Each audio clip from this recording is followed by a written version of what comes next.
আজকে আমি চলে এসেছি ককাটেল পাখির হেলদি একটা খামারে। পুরো ভিডিও শেষ পর্যন্ত দেখবেন, অনেক সুন্দর একটা ভিডিও হতে চলেছে।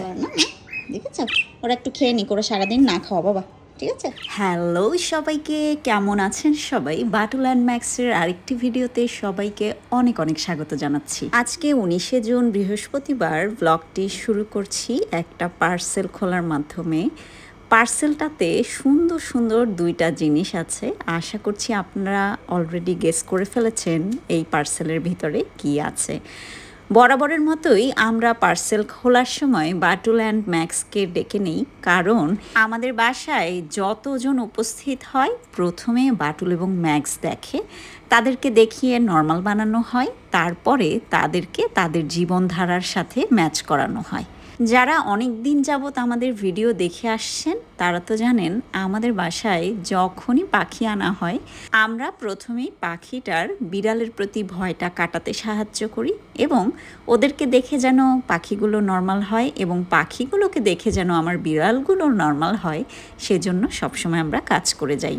পাখি দুটো এত সুন্দর, একটা তো একদম স্পার্ক ব্লু কালারের, আরেকটা পাখি বের হচ্ছে কি কালারের বের হয় আপনারা দেখুন খালি। আমার তো এই ব্লু কালারে একদম চোখটা আটকে গিয়েছে। আমার বাটুল এবং ম্যাক্সেরও কিন্তু পাখি দুটোকে বেশ পছন্দ হয়েছে। ম্যাক্সের তো নর্মালি এমনিতেই পাখি পছন্দ, পাখি দেখলে তার চোখগুলো গোল গোল হয়ে যায়, যেটা দেখতে আমাদের এত ভালো লাগে। আমাদের বেলকনি অ্যাভিয়ারিটা মোটামুটি তো বেশ খানিকটাই বড়, তবে সেই তুলনায় বেলকনিতে কিন্তু পাখির সংখ্যা কম ছিল। এখন এই দুইজন যখন অ্যাড হবে আশা করি খুব বেশি কালারফুল লাগবে। এই তো বের হয়ে গিয়েছে পেস্টাল কালারের আমাদের আরেকটি কালারফুল পাখি। ও কিন্তু একদমই বের হতে চাচ্ছিল না, কি জানি ভয় পাচ্ছিল বোধহয়, এখানে বিড়াল আছে, আবার নতুন একটা পরিবেশ, সব কিছু মিলিয়ে তারা কিন্তু একটু ভয়ই পাচ্ছিল। তবে সারা দিন যেহেতু ওরা খাওয়া দাওয়া কিছুই করেনি, আমি আগেই একটু পানি এবং একটু দানা দিয়ে দিলাম যেন তারা খেয়ে নেয়। এই পাখিগুলো আমাদেরকে উপহার দেওয়া হয়েছে, উপহার দিয়েছে বাটুল ম্যাক্সের বাপির অফিস কলিগ। ওনাদের কিছু ব্যস্ততার কারণে ওনারা পাখিদেরকে এখন সময় দিতে পারছেন না, যেই কারণে আমাদের কাছে ওনারা পাখি দুটোকে দিয়ে দিয়েছেন। ঘরে যখন নতুন নতুন অতিথিরা প্রবেশ করে এবং তাদের যখন গৃহপ্রবেশ হয় আমাদের তো খুব আনন্দ লাগে, অনেক বেশি এক্সাইটেড লাগে। নতুন নতুন লোক প্রতিদিন আসছে, এটা দেখে কিন্তু সত্যি মন ভালো হয়ে যায়। চলেন এবার তাদেরকে আমাদের বেলকনি অ্যাভিয়ারির একটা সাইডে রাখবো, যেন আমাদের পুরনো পাখিদের সাথে তারা একটু আধটু কথাবার্তা বলতে পারে এবং আস্তে আস্তে তারা একত্রিত হয়ে যায়। হুট করে পাখি এনে আপনারা কিন্তু আপনাদের অন্য পাখির সাথে রাখতে যাবেন না। আমরা রাখছি কারণ আমরা ওদের হিস্ট্রি জানি, ওরা সুস্থ পাখি, যেই কারণে ওদের সঙ্গে আমরা রাখতে পারলাম। সন্ধ্যাবেলা অফিস থেকে আসার পরেই বাপির কাজ হলো হেনাকে সময় দেয়া। আমাদের হেনা বাপিকে আবার খুবই ভালোবাসে, বাপি ভক্ত ছেলে। এতদিন হেনা ছিল বাপি ভক্ত মেয়ে, হঠাৎ করে বাপি ভক্ত ছেলে হয়ে গেছে।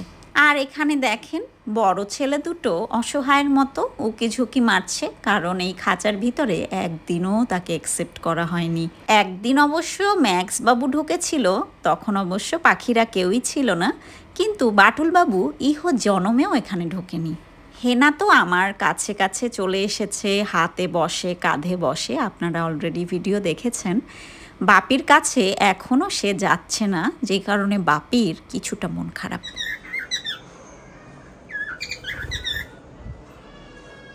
ওইদিকে বাচ্চু খুবই দুষ্টামি করে, একবার হেনাকে ডিস্টার্ব করে আর একবার চলে যায় খাঁচার উপরে ওদেরকে জ্বালাতন করার জন্য।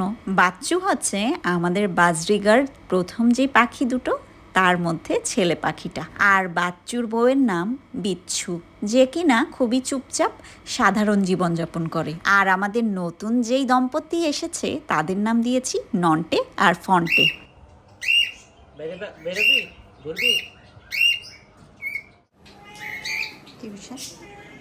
কি হয়েছে এখানে কার আছে?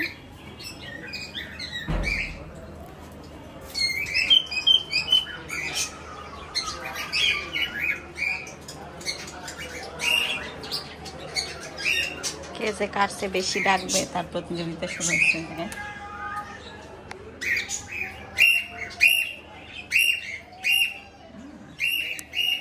সবাই মিলে প্রতিযোগিতার মাধ্যমে আওয়াজ।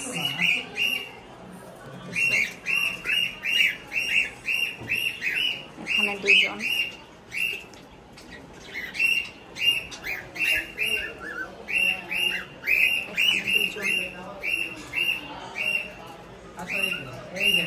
বাবা গো বাবা, বিচ্ছেদ বোধহয় এই জীবনে আর কারোর হয় না, শুধু মিঠু আর হেনার মধ্যেই হয়েছে।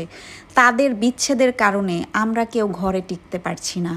মিঠু আর হেনা সারা দিন একজন অন্যজনের সাথে সিগন্যাল আদান প্রদান করে, সারা দিন চিৎকার করে। ওরা দুজন চিৎকার করে, সেই সাথে বাকি চারজনও চিৎকার করে। আপনারা যারা জানেন না তারা হয়তো ভাবছেন মিঠু আর হেনাকে আলাদা করার কারণ কি। আসলে দুজনেই ছেলে। সে ছেলেদের সঙ্গে প্রেম করতে গিয়েছে এবং ছেলেদের সঙ্গে পেয়ার আপ করেছিল, যেই কারণে এখন বিচ্ছেদের মুখোমুখি হতে হলো। বেলকনি এভিয়ারিতে আসার সঙ্গে সঙ্গেই আমাদের হেনা এত খুশি, বাপি ওকে ধরে নিয়ে এসেছে, ওর কোনো হেলদোল নেই। খুশি মনে সে মিঠুর কাছে এসে বসে পড়ল। গত 2-3 দিন বিচ্ছেদের জ্বালায় কেউ তো ঠিকমতো ঘুমায়নি, সেই কারণে এখন একটু আরাম করে ঘুমানোর প্রস্তুতি চলছে। মানে কি আর বলবো, কি একটা অবস্থার মধ্যে যে আছি এই দুই ছেলেকে নিয়ে। এই দুই ছেলের মধ্যে তৃতীয় ছেলের আগমন। 3 নাম্বারটা হচ্ছে আমাদের বাচ্চু। বাচ্চু, হেনা এবং মিঠু লাইন ধরে দুষ্টামি করে। এরা 3 জনই ছেলে। বাচ্চু আবার খুবই সামাজিক, যেই এই খাঁচায় আসে না কেন সে কিন্তু খুব সুন্দর করে রিসিভ করে, এটা ওর বড় একটা গুণ। আর এই তো এই কয়দিনের চিল্লাচিল্লি শেষ করে আমরা এখন সুখী পরিবার, আর তারা 2 স্বামী সুখী দম্পতি। কি আর বলবো, এদেরকে দেখে লজ্জাও লাগে আবার দুঃখও লাগে। মাত্র 3টা দিন বিরহ তার সহ্য হয়নি, আসা মাত্রই শুরু করে দিয়েছে ফাজলামো। এদের অবস্থা দেখে আবারও মনে হলো কেন এদেরকে এক জায়গায় রাখলাম। আপনারা তো জানেনই অলরেডি আমরা এই 2 ছেলের জন্য 2টা মেয়ে পাখি আনার তোড়জোড় চালু করে দিয়েছি। যত দ্রুত সম্ভব এই দুজনার মধ্যেকার ভালো লাগা ভালোবাসা আমাদেরকে দূর করতেই হবে, এই আমাদের অঙ্গীকার। কিন্তু আজকে আর দুজনকে আলাদা করব না। 2 থেকে 3 রাত ঠিক মতো ঘুমাতে পারছি না এদের অত্যাচারে। আজকে একটু ঘুমাবো, এরা একটু শান্তিতে থাকুক। বাটুলও বোধ হয় তাকিয়ে তাকিয়ে সেটাই বলছিল, মাম্মা আমিও অনেক দিন ধরে ভালো মতো ঘুমাতে পারছি না ওদের অত্যাচারে। যাই হোক, এরা এখন একটু শান্তিতে থাকুক আর আমরাও একটু শান্তিতে ঘুমাই। আগামীকালকে একজনের জন্য একটা বউ আনতে যাওয়ার প্ল্যানিং আছে। সব কিছু ঠিকঠাক থাকলে আগামীকালের ভিডিও আপনাদের সাথে শেয়ার করব। আর এখানে দেখেন নন্টে ফন্টে এবং বাচ্চু বিচ্ছুকে কত সুন্দর লাগছে। 4 জনকে এত কালারফুল লাগছে, আমার তো দেখে চোখটাই জুড়িয়ে গেল। এদের মধ্যে বাচ্চু সবচাইতে বেশি কথা বলে, সবার সামনে গিয়ে মুখ ঝুলিয়ে ঝুলিয়ে বক্তৃতা দেয়, আর বাকি 3 জন চুপচাপ শোনে। বিশেষ করে তার বউ বিচ্ছু সবচাইতে বেশি শোনে। 20শে জুন শুক্রবার সকালবেলা থেকে আবারও ব্লগটা শুরু করলাম। আমরা আজকে চলে যাব একটা বৌমা আনতে। কিভাবে যাব এবং কিভাবে আনবো সব কিছু শেয়ার করব, চলুন। হ্যালো সবাইকে, কেমন আছেন সবাই? আশা করছি সবাই অনেক অনেক ভালো আছেন। আমরা আজকে মিঠু আর হেনার জন্য বউ খুঁজতে যাচ্ছি। তো আমি এখন বাসে যাব, ওয়েট করছি বাসের জন্য। আর বাটুল ম্যাক্সের বাপিও আমাদের সঙ্গে যাবে। সে আবার বাইকের কাজ করাতে গিয়েছে, সেখানে বাইকটা রেখে আসবে, যে কারণে আমরা আসলে বাসে করে যাব। তো চলেন আজকে সারাদিনের ব্লগটা আশা করি খুবই মজাদার হবে, আমাদের সঙ্গেই থাকুন। আমি তো দাঁড়িয়েছিলাম বাটুল ম্যাক্সের বাপির জন্য, এই তো পেয়ে গিয়েছি। তারপরে হুড়মুড় করে রাজধানী বাসে উঠে পড়েছি। আমরা এখন যাব সাভারে। সাভারের হেমায়েতপুর ছাড়িয়ে ফুলবাড়িয়া স্টপেজে আমরা নামবো। একটা ভাইয়ার সঙ্গে গতকাল অনেকটা সময় কথা বলেছি, ওনার খামারে পাখি দেখতে যাব, সেই সাথে যদি ভালো লেগে যায় আমাদের জন্য একটা বৌমা নিয়ে আসবো। বাসে যখন উঠলাম তখন কিন্তু খুবই গরম ছিল, কিন্তু 10 থেকে 15 মিনিট যাওয়ার সাথে সাথেই আবহাওয়াটা এত সুন্দর হয়ে গেল। আর হেমায়েতপুরে বাসটা আমাদেরকে নামিয়ে দিল। এই বাস নাকি হেমায়েতপুরের পরে আর যাবে না। নামার সাথে সাথে এত বৃষ্টির মধ্যে আমরা একটা অটোতে উঠে পড়লাম, যদিও বাপির অর্ধেকটা ভিজেই গিয়েছে। হাইওয়ের বাসগুলো যখন পাশ দিয়ে সাই করে যাচ্ছিল, আমাদের কিন্তু একটু ভয়ই হচ্ছিল, কারণ এই জাতীয় অটোতে হাইওয়েতে চলার অভ্যাস কিন্তু আমাদের নেই। আমরা কিন্তু নস্টালজিক হয়ে যাচ্ছিলাম, কারণ প্রায় 14-15 বছর আগে এরকম করে অটোতে আমরা বৃষ্টিতে ঘুরেছিলাম। সেটাই কিন্তু আজকে আমার মনে পড়ে গেল। এমন ওয়েদার আর এরকম ফাঁকা রাস্তায় বৃষ্টির মধ্যে জার্নিটা কিন্তু চমৎকার ছিল। হেমায়েতপুর থেকে রাজফুলবাড়িয়া স্টপেজ পর্যন্ত একটা অটো নিলাম, এরপর রাজফুলবাড়িয়া থেকে আরেকটি অটোতে করে নেমে পড়লাম। ইতোমধ্যে বৃষ্টি প্রায় থেমে গেছে। এখানে এসে ভাইয়াটাকে জানিয়ে দিয়েছি আমরা চলে এসেছি ভাইয়া, আর ভাইয়াও আমাদের বললেন কয়েক মিনিটের মধ্যে আপু আপনাদেরকে রিসিভ করে নিব। এখানে দেখেন কি সুন্দর একটা দৃশ্য। চারপাশে কিন্তু দাঁড়ানোর জন্য অনেকটাই জায়গা ছিল, কিন্তু মা কুকুরটা কেন জানি সাইডে আসছে না। সে রাস্তায় বৃষ্টির মধ্যেই বাচ্চাটাকে খাওয়াচ্ছে। হয়তো তার গরম লাগছিল অনেক, আর বাচ্চাটারও হয়তো অনেক ক্ষুধা পেয়েছিল। খুব বেশিক্ষণ ওয়েট করায়নি ভাইয়া, 5 মিনিটের মধ্যেই চলে আসলেন। এখন আমরা তার এভিয়ারিতে আছি। পুরো একটা রুম ভর্তি শুধু ককাটেল পাখি আর ককাটেল পাখি। এখানে অ্যালবিনো, ভিপাইড, লুটিনো পার্ল, কয়েকটা বেশ ভালো ভালো জাতের পাখি আছে। এছাড়াও অনেক দামি দামি breed, white face, pastel face, এছাড়াও আরও কয়েকটা ব্রিডের নাম বললো ভাইয়া, যে নামগুলো আমি কিন্তু আগে শুনিনি। কিছুক্ষণের মধ্যেই আমরা কিন্তু অনেক আলোচনা শুরু করে দিলাম। ভাইয়ার কাছ থেকে অনেক কিছু জানার ছিল এবং সেই সাথে শেখারও ছিল। গত 10 বছর যাবৎ ভাইয়া কিন্তু খুবই পরিচর্যার মাধ্যমে পাখিগুলোকে দেখে রাখছেন, যে কারণে উনি কিন্তু আমাদের থেকে অনেকটা সিনিয়র। আমরা যেমন বিড়াল পালনে অভিজ্ঞ, উনি তেমন পাখি পালনে অভিজ্ঞ। উনি আমাকে অনেক কিছু সাজেশন দিলেন, যা কিন্তু পাখি পালনের জন্য পরবর্তীতে আমার অনেক কাজে লাগবে। এত সুন্দর সুন্দর পাখি দেখে আমার কিন্তু মন চাচ্ছে এরকম সুন্দর একটা খামার আমারও হোক। তবে মজার বিষয় কি জানেন, পাখিগুলো খুব একটা চেঁচামেচি করে না। ঘরে মাঝে মাঝে লোকজন আসে, যেটা ওদেরকে দেখে বোঝা গেল। আমি তো এত খুশি, প্রতিটা খাঁচার সামনে গিয়ে সবাইকে দেখলাম ঘুরে ঘুরে। কিছু দুষ্টুরা আমাকে দেখে আবার ছো মারার চেষ্টা করলো, যেমন এই যে বাবুটা। একে দেখে তো আমার খুবই ভালো লেগেছে। যে যত দুষ্টু তাদেরকে দেখেই কিন্তু আমার সবচাইতে বেশি ভালো লাগে। ভাইয়ার সাথে আমার কথা হয়েছে, আমি আজকে একটা লুটিনো পার্ল পাখি ভাইয়ার কাছ থেকে নিয়ে যাব। ভাইয়ার সাথে যখন আমার কথা হয়, ভাইয়াকে আমি সরাসরি আমার একটা ভিডিও পাঠাই, যেটাতে আমি স্ক্যামের শিকার হয়েছিলাম। টোটাল ভিডিওটাই ভাইয়া দেখেন। দেখার পরে ওনার মনে হয় আমি যেন ডিমোটিভেট না হই পাখি পালনের ব্যাপারে, সেই কারণে একটা খুবই ভালো মানের লুটিনো পার্ল পাখি আমাকে দিবেন। পাখিটা কিন্তু পেয়ার নিয়েই বসেছিল, কিন্তু ভাইয়ার যেহেতু সিঙ্গেল কোনো অ্যাডাল্ট রানিং ফিমেল নেই, ভাইয়া স্থির করেছে এই পাখিটাকেই তার পেয়ার ভেঙে আমাকে দিবেন। এখানে গিয়ে বেশ কয়েকটা পাখির ছোট বাবু দেখেছি, ডিম দেখেছি। আমি কিন্তু সরাসরি এইভাবে ককাটেল পাখি বেবি নিয়ে বসে আছে সেটা কিন্তু এই প্রথমবার দেখলাম। দেখে আমার এত ভালো লাগলো। আর এই যে দুষ্টু পাখিটাকে দেখছেন, সে তো আমার দিকে একদম তেড়ে মেরে আসছিল। তো ভাইয়া আমাকে বলল, আপু এই যে তেড়ে আসলো যে পাখিটা, সেটাই কিন্তু আপনার মিঠুর বউ হতে চলেছে। বৌমার তেজ দেখে তো আমি ভয় পেয়ে গিয়েছি। এত তেজি বৌমা মিঠু পাবে এটা ভাবতেই হাসি পাচ্ছিল। এতগুলো কেজ আর এতগুলো পাখি আমি কিন্তু গুনেও শেষ করতে পারছিলাম না। এমনকি ভাইয়া নিজেও জানে না এখানে আসলে কয় জোড়া পাখি আছে। তবে আমার হিসাব মতে এখানে হয়তো 23 থেকে 25 জোড়া পাখি আছে। আমার বৌমা কোনজন সে তো আমরা বুঝেই গিয়েছি, যেই কারণে আমরা এখন চেক করে নিচ্ছিলাম আমার বৌমার পটি ঠিক আছে কিনা, আমার বৌমার চোখ নাক সব কিছু ঠিক আছে কিনা এবং সে অ্যাক্টিভ পাখি কিনা, এটা কিন্তু আমরা পর্যালোচনা শুরু করে দিলাম।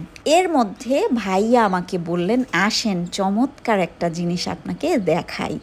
আর এখানে কি হচ্ছে দেখেন, এই যে এই হেলিকপ্টারের মতো মা পাখিটা তার 4টা ছানাকে নিয়ে বসে আছে, আর আমরা কেন এসেছি সেটা আমাদেরকে জিজ্ঞেস করছে।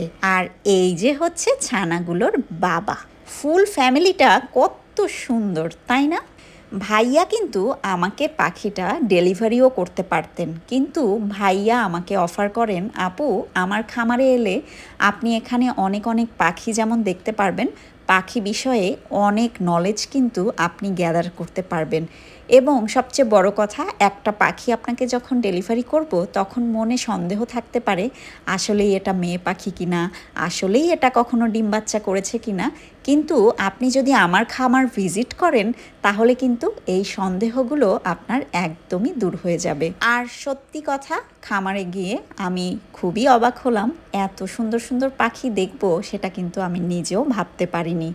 কারণ আমাকে যখন ছবি পাঠানো হয়, ভাইয়া 2টা লুটিনো পাখির ছবি আমাকে দিয়েছিল।